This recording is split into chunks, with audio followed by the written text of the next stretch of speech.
Aujourd'hui, face à vous, toute l'équipe de La Chasse au Trésor, cette émission qui passe le dimanche après-midi vers 18h sur Antenne 2. En tête de cette équipe, le producteur Jacques-Antoine.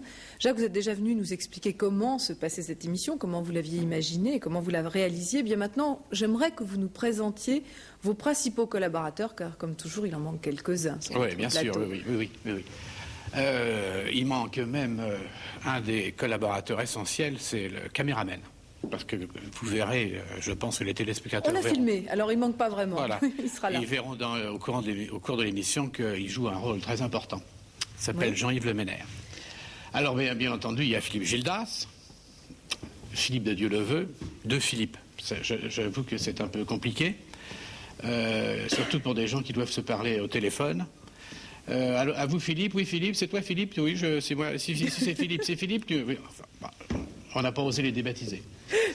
Ensuite, il y a Jean-Hugues Noël, qui est un assistant qui procède au repérage. Il vous expliquera ça tout à l'heure, ainsi que René Denis. Oui. Les réalisateurs, Jean-Jacques Pasquier et Claude Savary. Bien.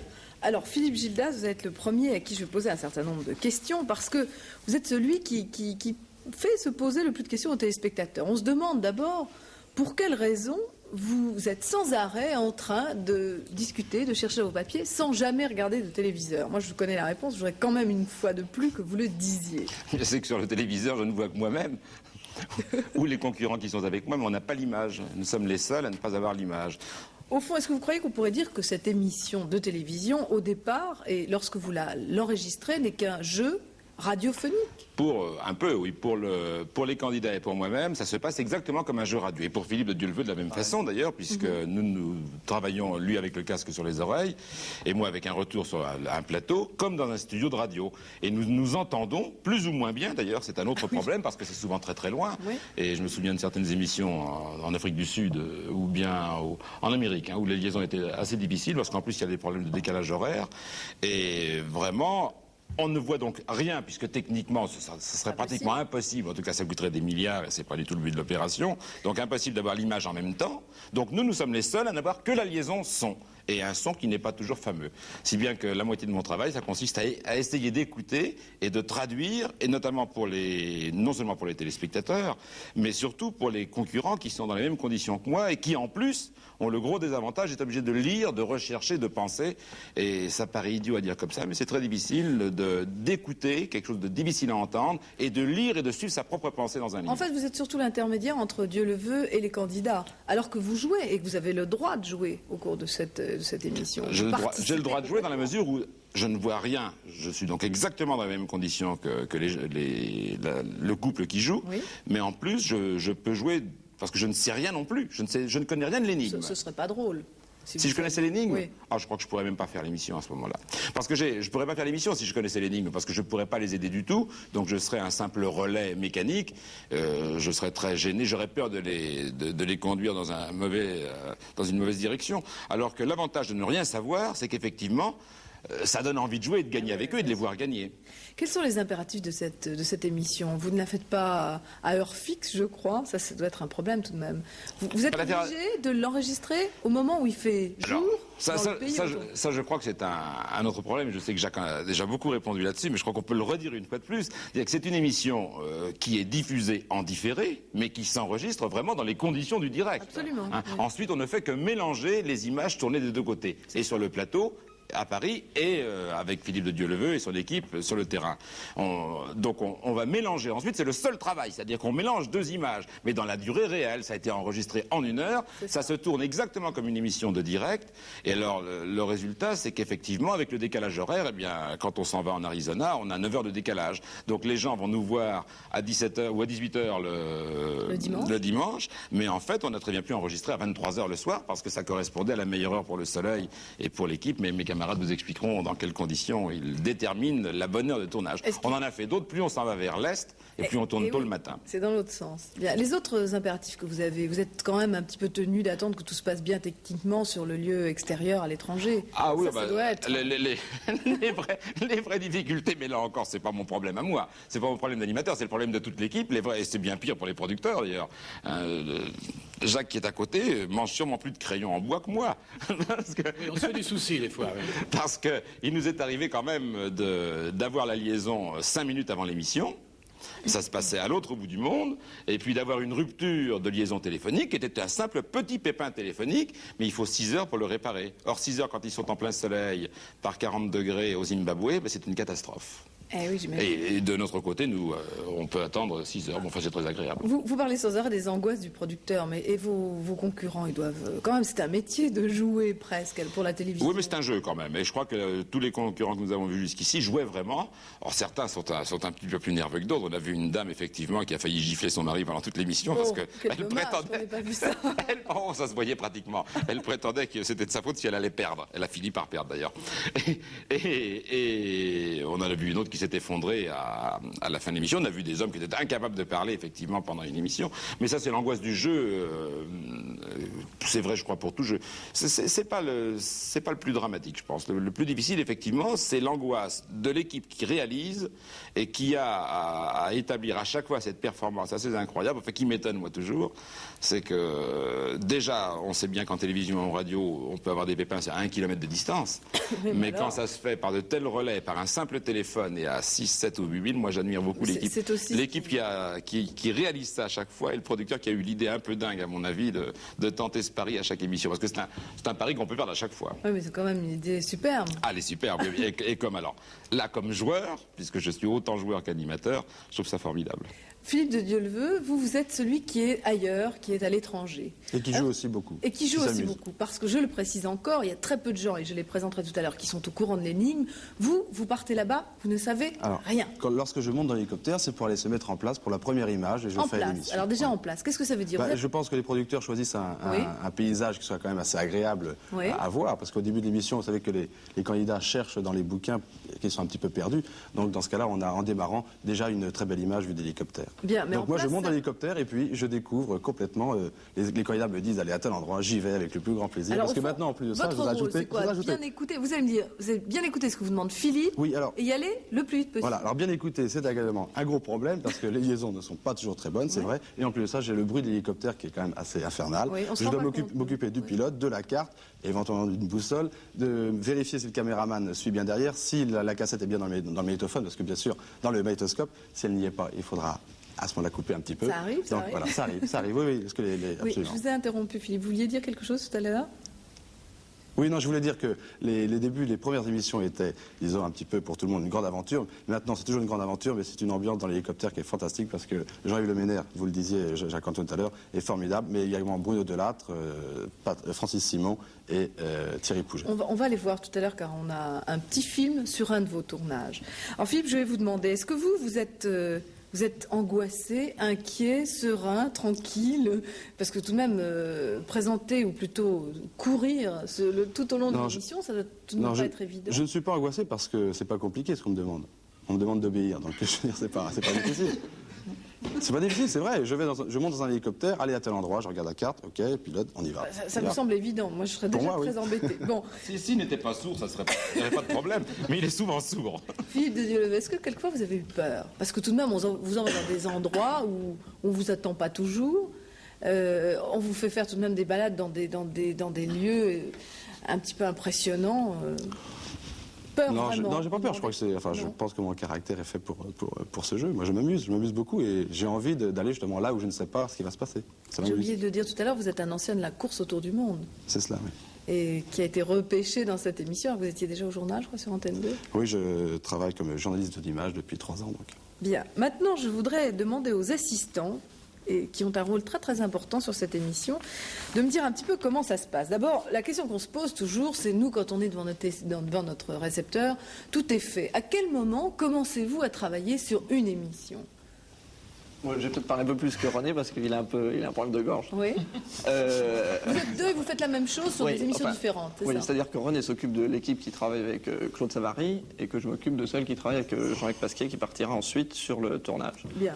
Notre problème, c'est d'aller sur place, de repérer les lieux où vont se dérouler l'émission, à partir de l'énigme qui aura été préparée à Paris avec Jacques-Antoine. Oui. C'est donc d'aller sur place et d'être sûr que tout va fonctionner, qu'on pourra se poser à tel endroit et que les lieux correspondent bien au texte préparé. C'est vous qui montez le jeu de piste sur place, en quelque sorte. Une préparation du jeu de piste sur et place. vous vérifiez que tout ce qui a été imaginé par Jacques-Antoine est... C'est ça, correspond bien à la réalité des lieux, à l'image qu'on en avait à Paris. Là, vous faites donc un premier voyage bien avant l'émission. Bien avant l'émission, pour aller sur place avec les choses qu'on a réunies à Paris. On a réuni dans les livres, etc., toute une documentation.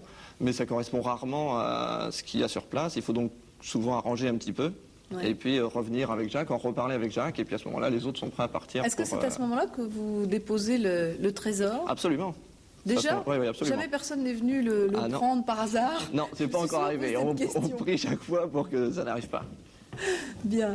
Et vous faites la même chose, mais alors avec le travail que Jean-Hugues, je fais équipe avec Claude Savary et donc c'est en général, Jean-Hugues ne l'a pas dit, mais c'est 1 mois et demi, 2 mois avant que les émissions ne se réalisent vraiment, qu'il faut donc aller dans le pays pour vérifier. Il y a une chose que j'aimerais que vous me précisiez tous les deux.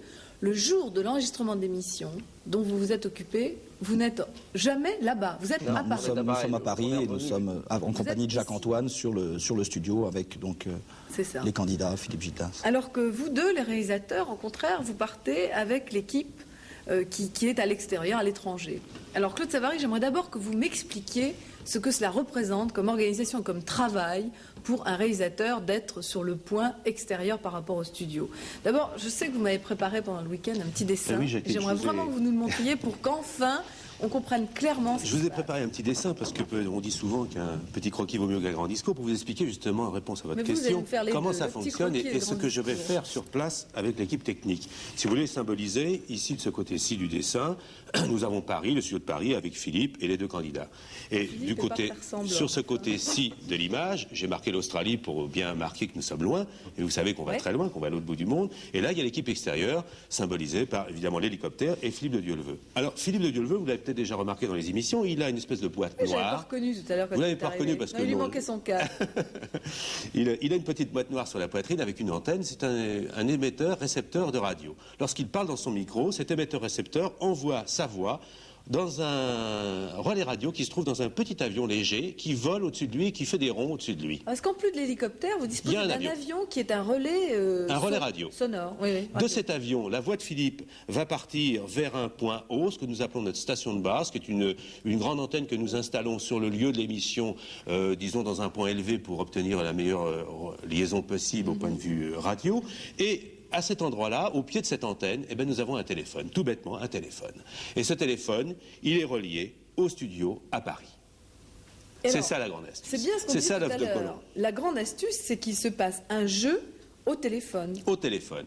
Bien entendu, Philippe de Dieuleveux ne sait pas trop ce qui se passe à Paris, si ce n'est que par ce que lui dit Philippe Gildas. Et en revanche, Philippe Gildas ne voit rien. Il ne sait que ce qu'on lui dit. Mais par contre, Jacqueline, lorsque cette voix qui est passée par son petit émetteur, l'avion, la station relais de base et la ligne téléphonique à l'oreille qui peut nous ramener depuis l'Australie, par exemple sur ce dessin jusqu'au sud de Boulogne, elle arrive ici dans un haut-parleur et Philippe Gildas et ses 2 concurrents entendent fort bien par ce haut-parleur la voix. Vous n'êtes pas si, ça marche quand même, relativement bien. C'est un miracle à chaque fois. C'est un miracle à chaque fois. C'est vrai que la télévision est un miracle renouvelé de toute façon. Oui, c'est vrai que j'aurais dû ajouter tout à l'heure que l'une des grandes difficultés, effectivement, c'est que lui, d'une part, n'a même pas idée de la tête qu'ont les concurrents. Et il va découvrir les concurrents le jour où l'émission est diffusée sur Antenne 2. C'est-à-dire ça fait un mois qu'elle est tournée, ou une semaine, peu importe. Une semaine ou 3 mois, peu importe. Mais il découvre, il les voit en même temps que les téléspectateurs. Et nous, en plateau, c'est-à-dire les candidats vont voir les images en même temps que moi à la télévision quand ils se verront gagner ou perdre. Mais nous n'avons rien vu avant, absolument rien vu. Claude Savary, comment vous rendez-vous sur les lieux du jeu ? Je vais vous surprendre, on y va en avion. On y va en avion, mais avec un avion un peu particulier parce que nous louons un petit jet. Ça semble un peu onéreux au départ, mais en fait, les comptes sont bien faits. C'est quand même la chose la moins onéreuse pour transporter à la fois tout ce matériel que vous voyez sur l'image maintenant, ces stations relais de radio, la station de base radio, car si le matériel est relativement léger en ce qui concerne le caméraman et l'homme du magnétoscope, et le petit relais radio de Philippe de Dieuleveux, la station de base et le relais radio qui sera dans le petit avion qui va survoler l'ensemble de l'émission, c'est quand même beaucoup de matériel, c'est pratiquement 700 kilos de matériel. Alors nous embarquons tout ce matériel et l'équipe technique dans ce petit Learjet, vous le voyez, il est 5h du matin au projet, on va partir, et toute cette équipe part pour un pays lointain qu'en général elle n'a jamais découvert ou connu avant, et elle ne sait absolument pas ce que sera l'énigme, ce que sera le trésor à chercher. On part dans la nuit, en plein brouillard, pour l'autre bout du monde. Évidemment, on disait tout à l'heure, il manque un certain nombre de vos collaborateurs sur cette émission. Ce sont ces fameux hommes de l'équipe technique qui est sur place à l'étranger. Alors, vous avez très gentiment apporté un film où vous nous les présentez, les uns et les autres. J'aimerais qu'on les voit maintenant. Oui, c'est un film qui a été fait par nos amis d'Audiofilm, de la télévision suisse, et qui nous avait filmé un jour, voilà. Pour la chasse au trésor. Alors c'est peut-être, je crois, le moment de vous montrer à la fois ceux qui sont devant la caméra et derrière la caméra, ceux que vous ne voyez pas. Alors il y a tout d'abord, bien entendu, le pilote de l'hélicoptère. Le pilote de l'hélicoptère, c'est Joe Pouget, qui est suisse, puisque nous sommes à Sion, et qui, avec son hélicoptère, va nous emmener partout où les candidats le demanderont. Merci Joe. Nous avons évidemment Philippe de Dieuleveux, le reporter. Lui, vous le connaissez bien, vous le voyez à toutes les émissions. Il est l'homme qui court, l'homme qui cherche le trésor pour les candidats. Mais avec lui, il y a deux garçons très importants. C'est ceux qui font l'image. Il y a Jean-Yves Le Ménère, que vous voyez d'habitude au début de l'émission, que je vous présente, avec sa caméra. Et nous avons Patrick Simon qui lui est en charge de tout ce qui est le Francis Simon, qui est en charge de tout ce qui est vidéo, du magnétoscope. Alors dites-vous que lorsque vous voyez Philippe courir, eh bien il y a derrière Jean-Yves et Francis qui courent eux aussi derrière. Et ils sont en plus chargés de cette caméra et de ce magnétoscope. Alors eux aussi, l'exploit sportif pour eux n'est pas une petite affaire. Et lorsque nous avons fini avec l'image, eh bien il y a maintenant le problème du son. Le problème du son, c'est la liaison entre l'hélicoptère, c'est-à-dire Philippe de Dieuleveux, partout où il se trouve, et le studio de Paris avec les candidats et Philippe Gildas. Eh bien cette liaison est assurée par Patrick, qui lui assure tout ce qui est liaison radio, avec une station de base qui se trouve là aujourd'hui à Savièse, au-dessus de la région de Sion. Et entre l'hélicoptère et la station de Savièse qui, elle, est liée à Paris par une liaison téléphonique normale, nous avons un avion relais, pour permettre que la liaison se fasse toujours bien entre l'hélicoptère et cette station de Savièse.